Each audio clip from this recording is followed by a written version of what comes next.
Kita kemudian menemukan, oh ini ada kasus aneh nih. Tahun 2015 ditetapkan sebagai tersangka. Ini anak perusahaan dari PT SM, PT BMH kalau tidak salah namanya. Kemudian 2016 itu di Pengadilan Negeri Sumatera Selatan diputuskan memang bersalah. Lalu sampai dibawa ke Mahkamah Agung. Nah di Mahkamah Agung bulan Februari itu diputuskan perusahaan ini Februari 2019. Okay. Itu diputuskan berkewajiban untuk memenuhi denda itu. Angkanya bukan 7,9 triliun yang diadukan oleh Kementerian Lingkungan Hidup, tapi berubah menjadi 78,5 miliar. Jadi itu bagi kami tanda tanya, ini kok ganjil sekali ya? Angkanya terlalu jauh dari triliun ke miliar. Ini ada apa itu? Lalu kita cek, ada nggak peristiwa yang terkait dengan kekuasaan atau anak-anak kekuasaan? Ternyata itu kan peristiwa Februari ya. Januari itu didirikan satu perusahaan yang didirikan oleh dua anak presiden. Perusahaan ini didirikan oleh dua anak presiden, ditambah satu orang, AP namanya. Nah, AP ini anak dari petinggi PTSN. Anak dari petinggi PTSN. Oh, ini aneh. Mungkinkah? Kan kita tanda tanya.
Assalamualaikum warahmatullahi wabarakatuh, Sobat RH sekalian. Jumpa lagi kita di channel yang keren ini, keren. Jadi ini betul-betul keren ya. Jadi kejadiannya tidak tanggung-tanggung ya. Seorang warga negara, namanya nanti saya kenalkan, itu melaporkan dua putra Presiden Jokowi karena dianggap apa nanti kita lihat. Yang jelas dilaporkan ke KPK, Komisi Pemberantasan Korupsi. Nah, tamu saya adalah pertama beliau yang tukang lapornya, yaitu Dr. Ubedillah Badrun. Assalamualaikum warahmatullahi wabarakatuh. Bro Ubedillah. Ini ada satu semacam diterima di KPK 10 Januari 2022. Jadi ini ada nomor istimewa lampiran satu berkas hal laporan dugaan tindak pidana korupsi dan atau tindak pidana pencucian uang TPPU berkaitan dugaan KKN relasi bisnis anak presiden dengan grup bisnis yang diduga terlibat dalam pembakaran hutan ya. Mudah-mudahan bisa ditampilkan ya. Kemudian kepada yang terhormat Ketua Pemberantasan Korupsi RI di Jalan Kuningan Persada Kafling 4 Jakarta Selatan 12950. Assalamualaikum warahmatullahi wabarakatuh. Untuk dan atas nama klien kami, nama Ubedillah Badrun MSI, agama Islam. Udah dokter kan? Sedang sebetulnya. Oh ya, sedang ya. Sedang tinggal ujian ya. Oke, insya Allah lagi proses disertasi. Oke, insya Allah dalam jangka waktu dekat agama Islam, pekerjaan, dosen dan seterusnya. Kita tidak tampilkan semua atau alamatnya. Berarti Bro Ubed ada ini ya, ada lawyernya ya? Ada. Siapa lawyernya? Ahmad Wakil Kamal. Oh, Ahmad Wakil Kamal ya. Teman saya dulu juga di Aktivis 98. Oke, jadi kebetulan mungkin tidak sempat datang ke sini ya. Nah, saya bacakan sedikit yang beredar sejak siang tadi, berita dan kemana-mana saya mendapatkan banyak postingan ini. Gibran Rakabuming dan Kaisang Pangarep dilaporkan ke KPK sebagaimana dikutip atau dilansir kompas.com 10 Januari 2022 pukul 12.54. Memang siang tadi ya? Jam 11 tadi. Jam 11 ya. Jakarta kompas.com, dua anak Presiden Joko Widodo, Gibran Rakabuming dan Kaisang Pangarep dilaporkan ke KPK. Laporan itu dilayangkan oleh dosen Universitas Negeri Jakarta UNJ UNJ, ya ada statusnya di sini nggak apa-apa ya. Yang juga aktivis 98 Ubedillah Badrun ya. Ini bahasa Arab di Indonesia kan versi Sunda ya. Jadi Ubedillah ya, L-nya 1 dan pakai UBE ya. Kemudian laporan ini terkait dengan dugaan tindak pidana tadi ya, yang terkait dengan tindak pidana pencucian uang dan barangkali relasi bisnis dengan anak presiden dengan grup bisnis yang diduga terlibat pembakaran hutan, yang juga kalau tidak salah dijadikan duta besar ya. Oke, Gandhi Sulistianto ya, kalau nggak salah pakai inisial GS lah. GS lah ya. Jadi itu laporan ini, ujar Ubedillah, berawal dari tahun 2015 ketika ada perusahaan besar bernama PTSM. Anak perusahaan dari PTSM. Oh, anak perusahaan dari PTSM yang sudah menjadi PMH. Yang sudah menjadi tersangka pembakaran hutan dan dituntut oleh Kementerian Lingkungan Hidup dengan nilai 7,9 triliun. Betul. Allahu Akbar ya. Namun dalam prosesnya MA hanya mengabulkan tuntutan senilai 78 miliar. Betul. Yang penting ada 7-nya. 78,5 miliar. 78,5 miliar. Oke, yang penting ada 7-nya ya kan. Dari 7,9 triliun jadi 78,5 miliar. Itu terjadi pada Februari 2019 setelah anak presiden membuat perusahaan gabungan dengan anak petinggi perusahaan PTSM itu. Ya, terang Ubedillah. Kemudian menurut dia dugaan korupsi KKN tersebut sangat jelas melibatkan Gibran, Kaisang dan anak petinggi PTSM karena adanya suntikan dana penyertaan modal dari perusahaan Ventura. Kita kan tidak samarkan nama anak presiden, semua orang tahu ya di Republik ini kan anak-anaknya 3 kan dan putranya ini. 2 kali diberikan kucuran dana, angkanya kurang lebih 99,3 miliar dalam waktu yang dekat, dan setelah itu kemudian anak presiden membeli saham di sebuah perusahaan yang angkanya juga cukup fantastis, 92 miliar, ujar Ubedillah. Oke, nanti bisa eksplanasi lebih jauh. Dan itu bagi kami tanda tanya besar. Apakah seorang anak muda yang baru mendirikan perusahaan dengan mudah mendapatkan penyertaan modal dengan angka yang cukup fantastis kalau dia bukan anak presiden, kata dia. Jadi memang firm ya, ini penyertaan modal dari perusahaan Ventura. Oke, dan ternyata petinggi perusahaan ini juga berjejaring dengan PTSM. Oh, I see ya. Oke. Dalam laporan ke KPK tersebut, Ubedillah mengaku membawa bukti data perusahaan serta pemberitaan terkait adanya pemberian penyertaan modal dari Ventura. Jadi perusahaan Ventura pun terafiliasi dengan PTSM tersebut ya. Kemudian ngeri-ngeri sedap yang jelas. Soalnya kalau kasus hukum kita harus clear ya.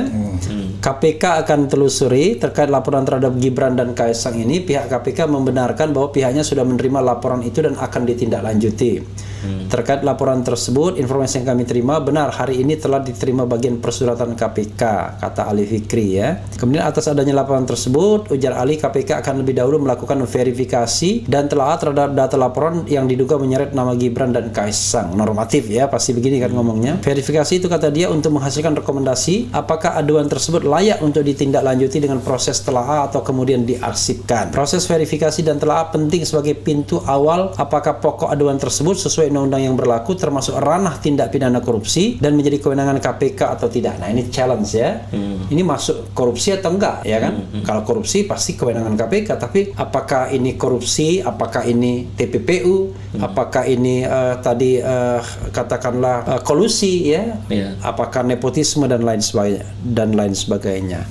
Bro Ubed, nanti Prof akan ikut komentar juga gitu dalam perspektif deklarator kami, bukan yang lain. Silakan. Kok tiba-tiba tidak ada hujan, tidak ada angin? Ada sih hujan dan angin. Tadi hujan tadi. Iya, tadi hujan dan ada angin ya. Tiba-tiba melaporkan 2 anak presiden. Silakan, Bro Ubed. Jadi sebetulnya kita teman-teman aktivis 98 itu sebagian kita melakukan satu diskusi tentang problem bangsa ini, Bung Refli. Di antara problem yang paling serius adalah problem korupsi. Kita cek misalnya angka indeks persepsi korupsi kita, itu kan angkanya 37 ya, dari skor rentang 0 sampai 100. Itu angka terburuk. Lalu kita lihat ini problem korupsi begitu susah ya diberantas. Nah, lalu kita lakukan studi, sebetulnya ada istilah erzak kapitalisme itu. Erzak kapitalisme. Yusi Harakonio ya. Betul. Ada juga beberapa teori tentang apa yang disebut dengan trading influence ya. Nah, saya kira ini salah satu faktor yang memungkinkan menyebabkan praktek korupsi itu kemudian makin merajalela. Nah, lalu kita analisis tuh Adakah kasus-kasus yang aneh dan kita kemudian menemukan ini ada kasus aneh nih. Tahun 2015 ditetapkan sebagai tersangka. Ini anak perusahaan dari PT SM, PT BMH kalau tidak salah namanya. Kemudian 2016 itu di Pengadilan Negeri Sumatera Selatan diputuskan memang bersalah. Gitu. Lalu sampai dibawa ke Mahkamah Agung.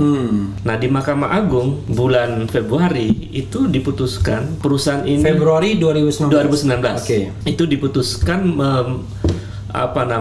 berkewajiban untuk memenuhi denda itu, angkanya bukan 7,9 triliun yang diadukan oleh Kementerian Lingkungan Hidup, tapi berubah menjadi 78,5 miliar. Jadi itu bagi kami tanda tanya, ini kok ganjil sekali ya, angkanya terlalu jauh dari triliun ke miliar. Nah, lalu yang ada sama apa? Cuma tujuhnya doang. Ya, tujuh doang, depannya doang ya kan. Ini ada apa itu? Lalu kita cek, ada nggak peristiwa yang terkait dengan kekuasaan atau anak-anak kekuasaan? Ternyata itu kan peristiwa Februari ya. Januari itu didirikan satu perusahaan yang didirikan oleh dua anak presiden. Peristiwanya Februari tadi putusan MA-nya. Tapi sebelumnya sebelum Januari. Putusan MA Januari berdiri 2019. Perusahaan ini didirikan oleh dua anak presiden. Ditambah satu orang, AP namanya. Nah, AP ini anak dari petinggi PTSM. Anak dari petinggi PTSM. Oh, ini aneh. Mungkinkah, kan kita tanda tanya, mungkinkah ini ada pengaruh dari relasi bisnis anak presiden dengan anak dari perusahaan PTSM, petinggi dari PTSM. Lalu 6 bulan kemudian, ini kita jadi aneh, Bung Refli. 6 bulan kemudian, perusahaan yang didirikan oleh dua anak presiden dan AP ini mendapatkan suntikan dana penyertaan modal. Nilainya 71 miliar. 71 miliar. Dari perusahaan Ventura. Saya kasih kode V. Iya, ada A, depannya A. AJWC Ventura. Nah, perusahaan ini pendirinya itu ternyata juga salah satu petinggi dari PT SM. Jadi jejaringnya ke situ. Jadi Ventura itu pendirinya PT SM juga. Iya, pendirinya adalah petinggi. Petinggi. Masih jejaring ya. Jejaring. Networkingnya sana. Networkingnya ke sana. Pertanyaannya, sebegitu mudahkah memberikan penyertaan modal 71 miliar kepada perusahaan yang baru berdiri? Dan perusahaan ini kan waktu itu belum apa-apa. Ya kan? Ternyata tidak hanya sekali, Bung Refli. Beberapa bulan kemudian diberi lagi 28 miliar ke perusahaan ini. Dari totalnya kami hitung sekitar 99,3 miliar. Beberapa bulan kemudian itu prosesnya terjadi saat kasus pembakaran hutan itu juga terjadi. Tidak hanya pertama itu tadi, tapi juga ada 2 kasus lagi dari anak perusahaan ini. Yang kasusnya nggak ditindaklanjuti. Nah, kemudian salah satu anak presiden membeli sahamnya 188 juta lembar itu. Yang nilainya 92 miliar. 92 miliar ya. Nah, itu di bulan November 2020 2021 ya. November baru-baru ini aja ya. Beberapa hari kemudian petinggi PTSM yang GS ini, yang anaknya bergabung bersama itu, diangkat menjadi duta besar di salah satu negara Asia. Siapa? Sorry, maaf. GS. Petinggi PTSM. Petingginya ya, petinggi PTSM. Yang anaknya bergabung dengan anak presiden ini. Yang join ya. Bulan November yang lalu diangkat menjadi November yang lalu ya, November 2021. Dan bukan dari diplomat karir, dari pebisnis. Nah, pertanyaannya, adakah korelasi itu? Itu keganjilan-keganjilan itu menimbulkan persoalan di publik. Maka saya kira KPK perlu melihat persoalan ini, karena spirit kita juga bukan spirit subjektif ya, tapi spirit untuk kepentingan negara lebih besar. Bahwa KKN itu disebutkan dalam TAP MPR kan, nomor 11 dan itu alasan kita reformasi kan? Dan itu alasan kita reformasi, bahwa TAP MPR menyebutkan pelanggaran pemerintahan harus bersih, jujur, adil dan terbebas dari praktek KKN. Ini memang atas nama pribadi atau aktivis 98? Saya secara pribadi yang kebetulan memang saya aktivis 98. Jadi nggak bisa dilepaskan dari itu ya. Oke. Bung Refli. Iya. Karena melekat dari 98 itu tidak pernah akan hilang pada semangat kami untuk melihat bahwa Jadi kami sama kami tadi beda. Oh beda, kami aktivis 98 maksud saya. Iya, ini kami 98, ini kami Koalisi Aksi Iya, Menyelamatkan betul, Indonesia. betul. Oke. Tapi kalau tidak salah kan ada organisasi aktivis 98. Ada banyak sekali. Ada banyak. Banyak, dan itu Tapi dalam konteks ini tetap pribadi ya. pribadi Oke. dan didukung oleh banyak kawan-kawan 98. Oke. Bahkan ribuan. Karena jadi jaringan se-Indonesia jadi Bro saya. Ubed tidak bekerja sendirian saja, Ya, tapi ini memang dalam tanda kutip ada endorsement diam-diam Betul. atau terang-terangan dari aktivis 98. Aktivis 98 yang memang sangat gerah dan kecewa dengan pelaksanaan rezim kali ini yang memang ya indeks persepsi korupsinya buruk dan termasuk demokrasi yang makin memburuk. Tapi begini, oke, itu kan ada satu fenomena lainnya ya. Ada putusan Mahkamah Agung, kemudian ada kasus pembakaran hutan, ada pembelian saham dan lain sebagainya. Kan bisa saja itu koinsidensi saja, kebetulan saja, atau Ya bisa saja tafsirnya itu kebetulan, Iya. tapi kebetulannya menjadi aneh ketika kemudian kita melihat perusahaan ini ternyata ada relasi bisnis dengan anak dari perusahaan PT SM itu yang berperkara Oke. dalam perkara yang sangat besar ya 7,9 triliun. Jadi bagi kami melihatnya ini keganjilan Bung Refli. Yang keganjilan ini harus kita pertanyakan. Oke. Jadi nanti KPK akan menelusuri kebenaran dari dugaan itu. Ya, persoalannya kemudian nanti bisa dijawab juga Prof. Rohmat ke Bro Ubed juga. Yakin nggak dengan ini kan yang sudah menonton kita nih yang watching now nih sedang watching now itu udah 5 ribuan lebih. Yakin nggak bahwa kasus ini akan ditindaklanjuti KPK begitu? Sejauh ini saya meyakini itu. Indikatornya? Indikatornya hari ini mereka juga merespon bahwa KPK merespon akan menindaklanjuti laporan ini. Kemudian juga argumen hukum yang kita bangun, saya kira sangat argumentatif. Karena di antara keganjilan itu pemberian dana penyertaan yang dari Ventura itu pada perusahaan yang dikelola oleh 3 orang ini. Dan itu aneh, kok dengan mudah gitu. Ya, Kalau memang. jika perusahaan yang diberikan 99,3 miliar itu di dalamnya bukan anak presiden, apakah perusahaan Ventura ini akan Mau? memberikan? Oke. Itu tanda tanya besar. Oke. Apalagi zaman COVID begini. Apalagi di zaman COVID, begitu mudahnya percaya sama perusahaan yang baru berdiri ya. Tapi Bung Ubed ya, di sini kan di Bang RH mau tanya, apa dengan dilaporin anaknya Jokowi, apakah KPK berani mengusut sedangkan hukum di kita lagi tumpul? Tolong jawabnya Bang RH, jangan saya yang jawab, tapi Boleh juga. Bang Ubed, ya kan? Nah, kemudian ada juga ini yang bilang, wah ini paling ingin dipecat dari kampusnya, Allahu Akbar, ya kan? Silakan, nanti dilanjutkan Prof. Rohmat. Iya, kalau kita lihat posisi KPK hari ini ya, di tengah munculnya semacam public distrust ya terhadap KPK setelah agenda kemarin pelemahan KPK itu, tentu saja ini momentum bagi KPK untuk menunjukkan kepada publik bahwa KPK betul-betul ingin memberantas korupsi. Oke. Jadi ini ruang yang memungkinkan KPK untuk bangkit menunjukkan kepada publik bahwa KPK bekerja serius. Oke. Nah, kalau soal ancaman dikeluarkan dari kampus, saya kira enggak lah. Ini kan agenda akademik, dan saya kira ini salah satu moral akademik adalah mengatakan sesuatu yang benar. Iya, artinya sesuatu. Nanti biar KPK yang membuktikan. Baik. Jadi Bro Ubed ya, kan kalau alasan dari PNPK ya, itu Poros Nasional Pemberantasan Korupsi adalah mereka mau clear and clean calon-calon presiden itu ya.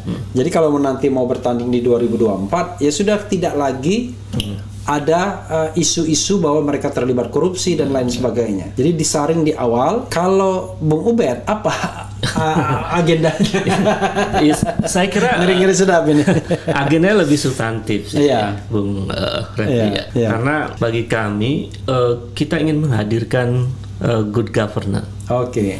Nah, salah satu indikator dari good governance yang memang menjalankan pemerintahan dengan bersih, dengan jujur. Nah, kalau kemudian kasus ini diungkap dan menjadi terang benderang kan, untuk menjawab pertanyaan-pertanyaan yang ganjil tadi. Iya. Misalnya mengapa dengan mudah mendapatkan penyertaan modal, kemudian mengapa juga petinggi PTSM itu kemudian diangkat menjadi duta besar misalnya, Iya. dan ternyata anak dari petinggi PTSM ini juga adalah bekerjasama dengan anak presiden. Iya. Itu kan pertanyaan-pertanyaan itu perlu diungkap. Nah, ketika itu kemudian diungkap dan jika itu kemudian terbukti, ya KPK harus melanjutkan perkara itu. Bro Ubed ya, ada satu fenomena yang berulang. Mungkin Prof. Rahmat juga bisa komentari, yaitu bahwa bisnis yang melibatkan anak pejabat bahkan presiden itu akhirnya terjadi lagi. Kita tahu bahwa pada era Soeharto ya, pada era Orde Baru itu menjadi isu yang utama. Malah bisa dibilang bahwa bisnis yang melibatkan cendana itu menggurita kemana-mana dan semua dikuasai ya, relatively seperti itu persepsi publik saat itu kan. Banyak buku yang membahas itu kan, misalnya relasi-relasi istana dengan itu, ada Yahya Muhaimin bisnis dan politik, Yoshihara Kunio itu yang Kunio ya. Betul. Nah, RZ Capitalism. Nah, sekarang zaman SBY nggak terlalu menonjol itu. Walaupun isu itu ada juga ya. Ada sempat dulu muncul ada gurita Cikeas. Gurita Cikeas oleh Adi Condro ya. Tapi pada waktu itu tone-nya tidak setinggi sini kalau hubungannya dengan anak ya. Betul. Dan pada periode pertama nggak juga terlihat, tapi pada periode kedua ini yang kelihatannya mulai begitu. Itu apa yang Anda bisa garis bawahi dengan fenomena ini? Ya, kalau di era Orde Baru itu butuh waktu lama, Bung Refli, untuk kemudian membuat keluarga presiden itu terlibat dalam bisnis. Kalau ini belum 10 tahun ya. Oke. Saya bilang, oh ini terlalu luar biasa. Oke, baru 7 tahun ya, 7 tahun. Ya. Nah, ini saya cermati. Tapi kan masa jabatan tinggal 3 tahun lagi. Jadi buru-buru gitu ya. Mungkin kapan lagi gitu ya. Iya. Ini sebetulnya buah dari satu praktek kapitalisme yang semu, yang tadi disebut sebagai RZ Capitalism. Di antara ciri dari RZ Capitalism adalah bagaimana kemudian pebisnis membangun relasi yang sangat kuat dengan penguasa, termasuk dia keluarga penguasa, untuk mendapatkan akses bisnis. Terutama misalnya proyek-proyek yang menyangkut APBN, dan termasuk juga pola ini akan membuat orang-orang yang bagian dari kekuasaan mendapat keuntungan juga. Nah, pertanyaannya, apakah ketika perusahaan anak presiden ini mendapatkan suntikan dana, itu bagian dari keuntungan yang diperoleh dari anak presiden yang melakukan relasi bisnis dengan perusahaan atau tidak? Itu kan perlu diungkap itu. Sementara secara empirik kita melihat fenomena itu terjadi. Jadi ini menurut saya juga ada terkait dengan kesungguhan penguasa dan seluruh anak-anaknya, kerabatnya, untuk memang tidak masuk dalam lingkaran relasi bisnis yang menimbulkan tanda tanya bagi publik. Jadi kan menurut saya sesuatu yang baik itu ketika kita tidak melakukan sesuatu yang menimbulkan kecurigaan. Ini melakukan sesuatu terjadi dan peristiwanya empirik.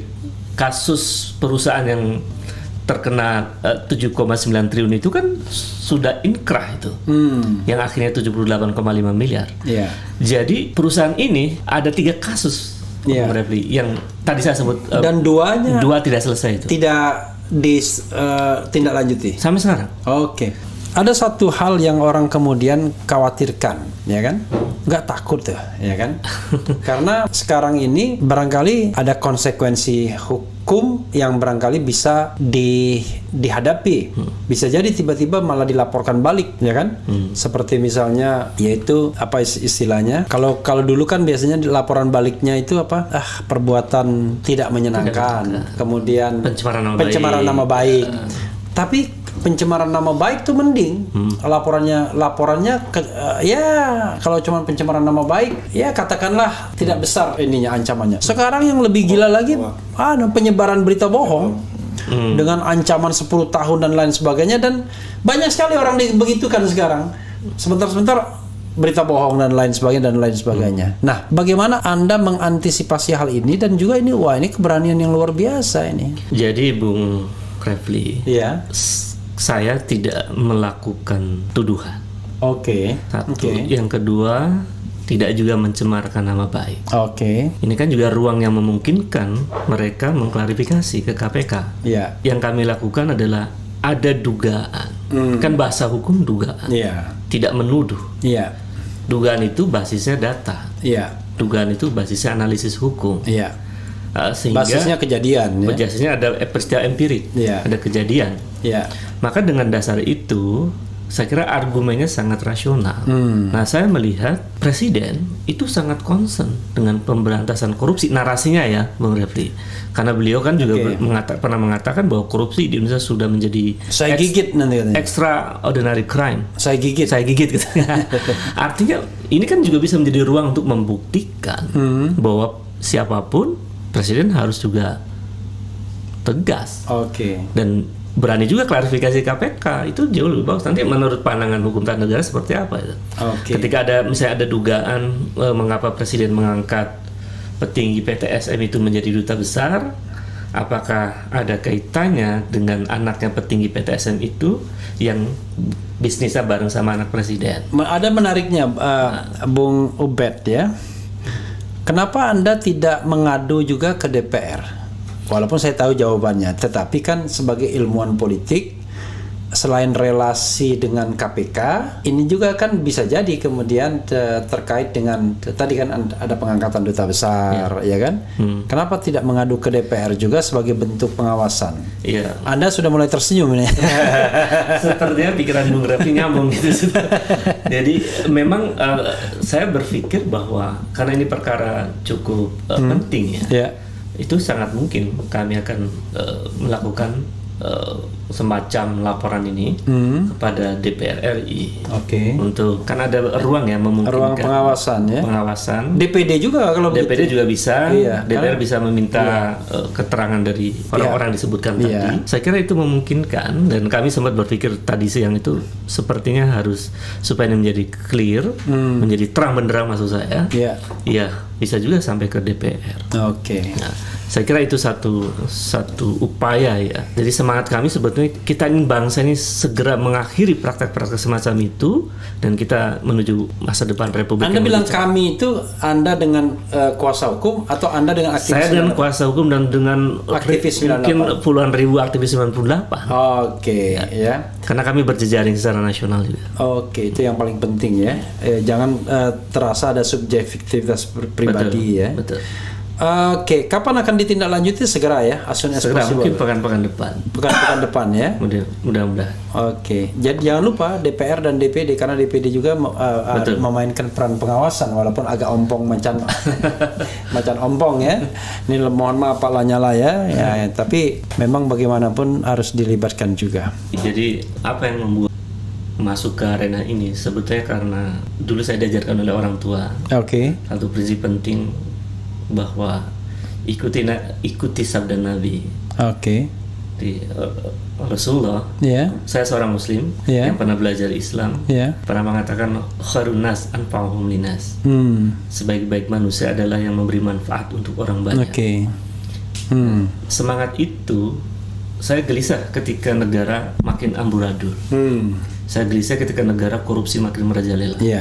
Nah, ketika dan petinggi menganggap baik-baik saja. Dan petinggi menganggap baik-baik saja. Iya, buzzer juga begitu. Apalagi buzzer. Ya. Nah, dalam situasi semacam itu mesti ada kaum intelektual yang menyuarakan kebenaran.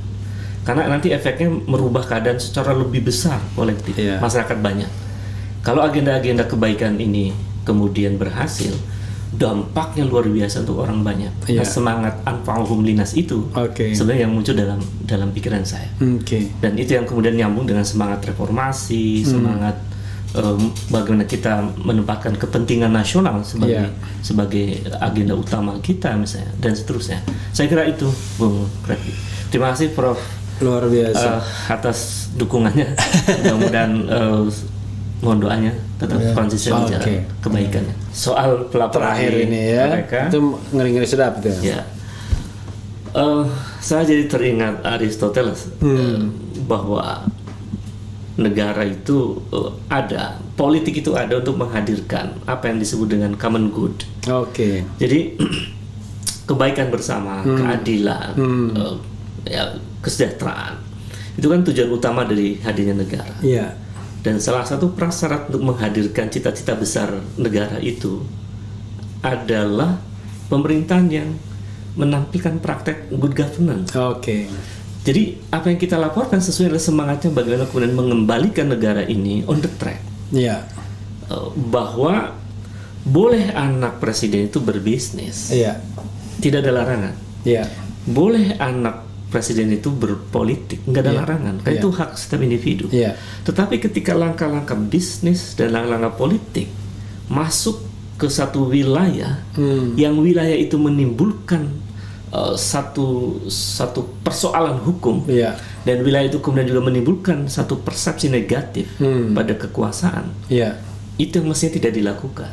Oke. Karena ini nanti menyangkut ada moral hazard di situ Iya. dan lain-lain. Jadi ini pesan penting apa yang kami lakukan itu sesungguhnya untuk mengarahkan Republik ini ke sana. Gitu, selebihnya kita akan meminta kepada KPK untuk membuktikan apakah dugaan-dugaan itu adalah dugaan yang benar. Dan kami berdasarkan fakta-fakta empirik itu terlihat tuh argumen-argumen rasionalnya dengan pertanyaan-pertanyaan kritis yang tadi di awal saya sampaikan. Iya. Mengapa mendapatkan kemudahan?